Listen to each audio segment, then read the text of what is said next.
Grabe sa sobrang miss ng pack members natin dito kay Mother tumalsik. Talsik na nga siya habang sinasalubong nila. Eto naman si Leon nung hihilahin nga yung damit ni Mother ay nakagat pati nga yung kanyang balat. O diba, sobrang hyper kasi. Eto na nga, papakita na namin sa inyo ang salubong ng ating pack members dito kay Mother since 3 days nga tayong nawala dahil nagpunta nga tayo ng Mindoro. Pero bago nga yun, ibaba nga muna natin itong mga gamit na galing sa Mindoro. Ito unang-unang ang lumabas agad itong isang pirasong buko. Expected talaga namin kung konti na lang dala namin pabalik pero napakadami nga pong pabaon sa amin kaya ito napakadami ding laman ni McQueen. Bale meron nga tayong buko tapos ito nga binababa ay 4 na sakong bigas tapos ito naman nasa yellow na sako. Ito nga ay punong-puno ng napakaraming saging. Bale ang dalawang kuyas nga nagbababa tapos tinan nyo nga itong si Mother talagang nakikisali pa sa pagbababa. Akala mo naman carry niya. Grabe nga talagang tinry niya nga itong buhatin pero nakaalalay rin nga si Kuya Sermer sa likod kasi nga nako hindi naman talaga kaya ni Mother buhatin to mag-isa. Or dayabang-yabang nga lang talaga siya kasi akala niya talaga siya yung nagbuhat. Kaya naman si Mother nung isa pang pagbalik niya itong buko na nga lang na isa ang binuhat niya. Napakarami rin niyang padalang saging basta talaga pupunta ka Mindoro ang may uuwi mo saging na napakarami. Meron nga rin pinakuha na sampalok tapos itong sinturis naman binili namin doon. Ito pang isang sako na to. Diyos ko, puro saging ang laman tapos tinan nyo kahit sa labas may saging rin. Tapos nauna na rin niyang kumain ng saging itong isang monkey na to. Tingnan nyo talagang chibog na chibog siya sa saging. Na kahit nga nagbababa na tingnan nyo talaga nakakagat pa rin siya sa saging na yun.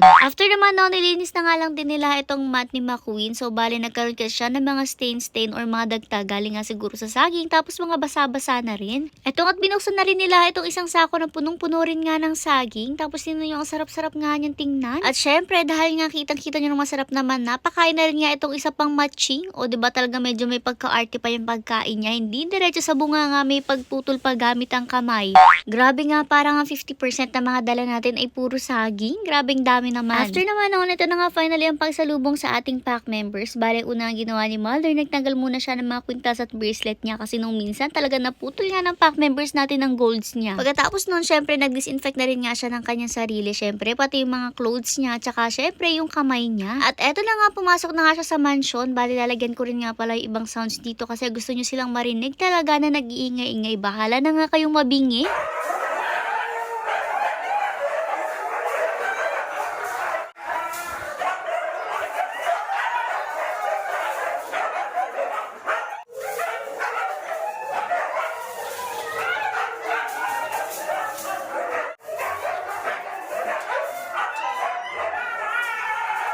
Dito nga kay Thunder palang grabe talsik na nga si Mother dahil sa sobrang hyper nga nitong si Thunder, tuwan-tuwa rin nga siya. Tingnan nyo talagang binuhat pa nga ni Mother to si Thunder, syempre dahil miss na rin nga niya itong mga junakis niyang to. Next naman tayo ay dito kay Chanel dahil nga sa sobrang saya niya, hindi na nga siya nakaakyat pa. Dito nga lang sila nagsalubungan at naglambingan sa loob na rin ng cage niya. Dito na nga tayo sa mga halimaw, ang dalawa nga sa 4 na mga hotdog na sunog. Sa pa nga itong mga to, grabe din mang salubong kasi nga talagang napakalaki rin nila kaya talagang tutumba ka kapag nga naakyatan ka. Ito nga si Mother talagang buhat pa nga itong isa kala naman niya carry niya. Napakabigat naman ng mga to kasi alam nyo naman napakatataba rin nga talaga. Maya pa lumabas na rin nga siya dito sa cage nga nitong dalawang hotdog na sunog at dito naman tayo kay Olaf. Ang Olaf natin na napakamatatakutin sa ibang tao pero kapag sa atin tingnan nyo, hyper na hyper talaga may pag-ikot-ikot pa.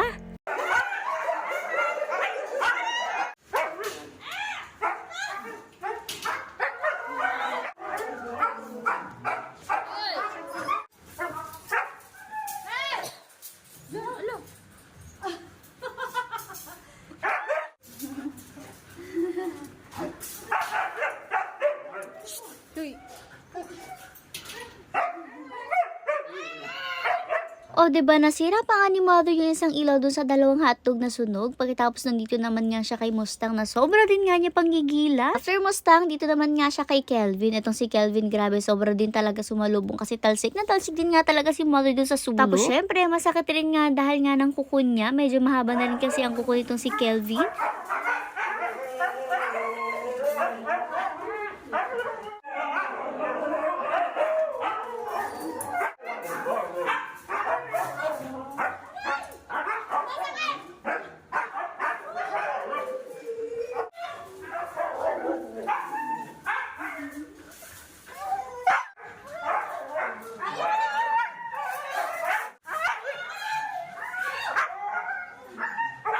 After naman noon, dito na nga tayo kay Leon. Bale, inaasar-asar nga ni Mother si Leon dito at pinababalik na nga niya ng Mindoro kung bakit pa daw hindi pa siya sumama sa amin. Pero syempre, joke-joke lang naman yun at syempre lambingan na lang nga nila yun. Eto nga't may pagigil effect pa nga si Mother kay Leon. Maya-maya pa si Leon nga hinila nga itong damit ni Mother at ayan, nahagip niya nga pati yung pinakabalat. Pero ugali na nga talaga yun ni Leon. Mahilig nga siya manghila ng damit. Kahit sinong dumaan dito talagang hihilahin niya nga yung damit pag-abot niya. Eto naman si Athena, medyo takot nga siyang pumunta sa padulungan ng cage niya kaya dito na nga lang siya sa harap at ganun rin nga itong si Snowy. Ewan ko ba, feel yata nila hindi sila safe kapag pumunta sila sa medyo padulo. Pero ito si Snowy nagpapati naman siya sa dulo. Takot nga lang talaga siya kapag dun sasalubong. Hindi naman na pumasok si Mother dito sa case ni Juno at ni Dos kasi nga medyo malikot din talaga tong mga to. Tas dito na nga siya dumiretso kay Malia at kay Cyber. Etong si Malia, grabe ang bond nilang dalawa palagi. Tapos etong si Cyber, alam nyo naman may pagkamaldita talaga. Tingnan nyo, sasalubungin ni Mother nung una talaga nagalit agad. Kaya nga ito, mas inasar-asar pa nga ni Mother itong si Cyber at lalo naman din siyang nagalit. O diba, maldita talaga. Pero understandable naman yan kahit nga matanda na siya kasi simula bata pa siya, maldita na talaga siya. After nga ni Mother na palupaluin nga itong si Malia dahil sa gigil ay dumiretso na rin nga siya dito kay Kimbu at dito kay Mishka. Ay, hindi na rin nga niya pinasok kasi alam niya nga shoshoktayin nga lang siya. Nakakasakit kasi talaga ang mga to kapag nga super hyper. Alam mo yung super saya nila. Nakakasakit sila nang hindi nila alam. Next naman na nga ay dito na kay Hercules syempre. Pero ito kasi si Hercules, sasalubong na nga yung mommy niya nung lumabas nga siya kanina para mag-run-run. Kaya naman hindi na gaanong ka-excited si Hercules kasi nakita naman na daw niya kanina itong mommy niya. Kaya naman habang nilalambing ni Mother itong si Hercules, parang wala rin nga siyang pakitingnan yung mas gusto pa nga niyan lumabas. Kaya itong si Mother, etong at lumabas na rin nga dito sa cage ni Hercules. At yun na nga ang pagsalubong ni Mother sa ating pack members.